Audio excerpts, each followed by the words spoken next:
guys, it is Aoife from Fred Weasley Died Laughing, and I am here for another Top 5 Wednesday.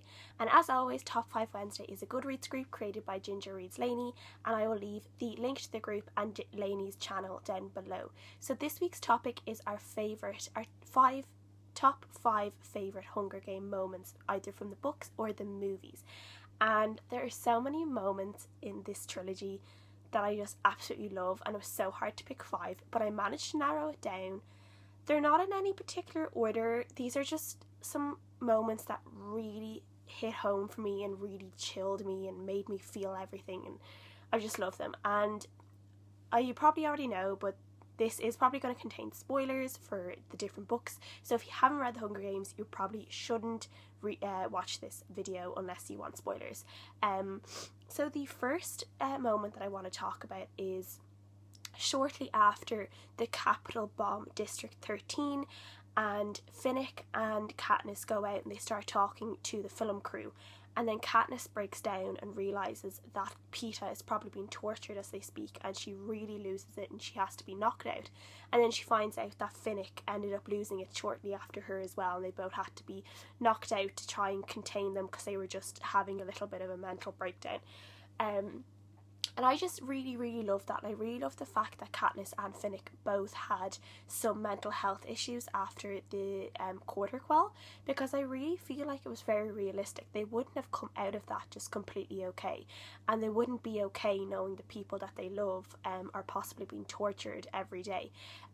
So yeah, I just really love that. I really love the fact that there was mental health issues in the book, and you know, they weren't just okay with everything. None of the tributes really were ever okay with it all. So I just really love that, and I just thought it was a really powerful bit in the book, even though it's quite insignificant in comparison to everything else that happens. It was just always a bit in the book that I really liked. The second moment is something that happened in the first Hunger Games movie, and it's near the very end when Cato manages to catch up with Katniss and Peeta up at the cornucopia, and he is talking to them, and he says, you can go, he kind of tells Katniss to go ahead and kill him, and he says, I'm going to die anyway, I just never really knew it until now.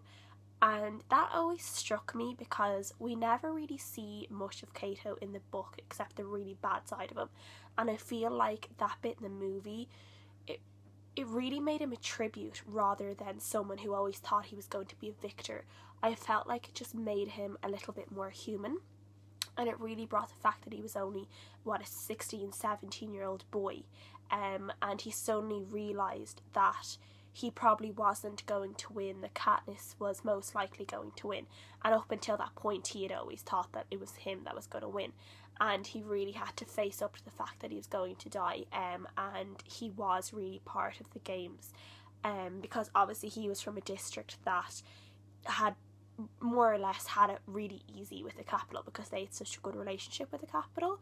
So I just felt that was a really powerful moment, and I really loved that bit in the movie because it just really makes Cato a real person for me and not just this evil character. At the end of the day, he was also fighting to survive, and he may not have been the nicest person, but maybe he couldn't be the person that he really was. How do we not know that he was a really nice person back in District 2?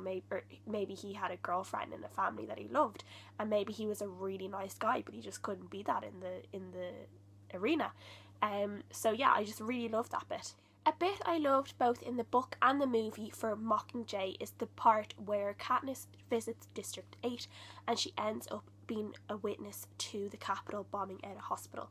And this is a really tough scene in both the book and the movie because obviously we know that a lot of innocent people died, and it was women, children, men wounded, and everyone more or less died. Witnessing that really made Katniss really angry, and she turned around to the camera and said, fire is catching, if we burn, you burn with us, because she just shot down the Capitol plane as well. And I just really love that. And in the book, it's amazing, it's strong, it's the real Katniss coming out. It's the first time in the book that we really see the Katniss we know from the other books, because obviously for a part of Mockingjay she really wasn't herself. So this is the part where she really starts becoming our Katniss again. But in the movie, that just chilled me to the bone, that scene. Jennifer Lawrence played it to perfection. that anger and the power and the raw energy in Katniss, Jennifer Lawrence just created, and she just made it amazing. And I got goosebumps, and I wanted to burst into tears when she did that, because it was just so powerful for me, and it really, really, really hit me somewhere in the feels, because I just love that scene. I just think it's an amazing scene. My number 2 is going to be Real or Not Real, and how can I not put this in? This is just so amazing, and I think Real or Not Real started out more or less at the start of Mockingjay, when Katniss was also having some head issues where she couldn't really remember things properly and things were becoming jumbled up, and she kind of repeats to herself who she is, what age she is, where she's from, what has happened to lead her up to where she is now. And I think that was kind of her version of Real or Not Real. And then obviously Peeta gets hijacked, and then he ends up creating his own Real or Not Real and sharing that with Katniss. And I just love that. I think it's amazing, and the way it ends, Real or Not Real, was perfect, and it couldn't have ended any better for me in terms of Peeta and Katniss. At the end of the day, I think he was the best one for her. At the end of the day, Katniss is someone who just wants a nice home and family to be with. She isn't a fighter deep down in her heart, the way Gale thinks she is, and I think that's why she's better with Peeta, because I think he really knows her, and I think he accepts her for whoever she is, and I'm not quite sure that Gale really does that. And the last moment that I want to talk about is probably one of my favourite moments in all the trilogy, books and movies, and it happened in the movie.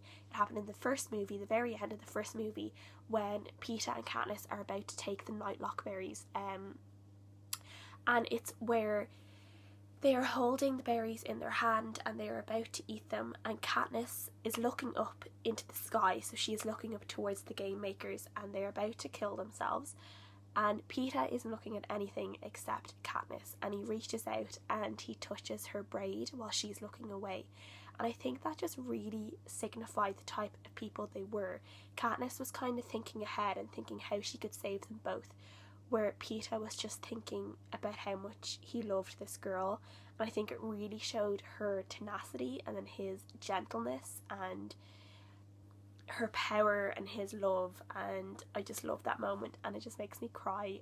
It just makes me want to cry. I don't cry, but it makes me want to cry every time I watch it, and it's just amazing, and I love it. And I am currently in the middle of rereading Mockingjay, and I'm having a really good time rereading it, and I'm going to hopefully go and see the movie on Monday, and I can't wait. So let me know what you guys think about all these moments, and let me know if you guys are going to see the movie, and what your favourite moments are in the books and movies, and I'll see you guys again next time. So bye.